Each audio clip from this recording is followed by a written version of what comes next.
Good day, friends. You are watching Tax Thirsty videos, and we are reading Palki Saab.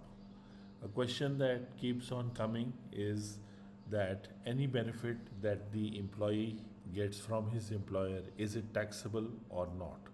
So, one of the rules is where goods presented by an employer are taxed as a perquisite in the hands of the employee, the value to be taxed is not their cost to the employer, but their value to the employee, the price the employee would get if he sold them second hand. Meaning that if he were to rent a house or flat in that place, how much would he pay? That is the benefit that he is getting. The cost saving is the perquisite and it can be taxed. Another point is perquisite value of residential accommodation provided by the employer should include only the actual rent paid or payable by the employer and does not cover any kind of notional interest on deposit paid by the employer to the landlord.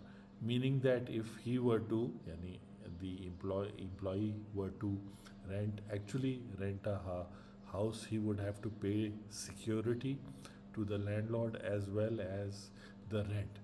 Since his employer is providing him with accommodation, so maybe he gets a waiver on paying any kind of security deposit since the employer knows him or has facilities for all the employees in that category. So only the amount perquisite should include the amount that is being saved by the employee.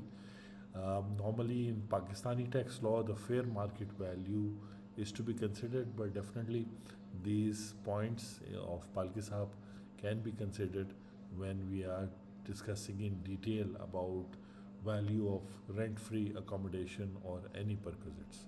So this was Palki Sahab. I hope you are enjoying our series on reading Palki Sahab. See you in the next video. Thank you very much.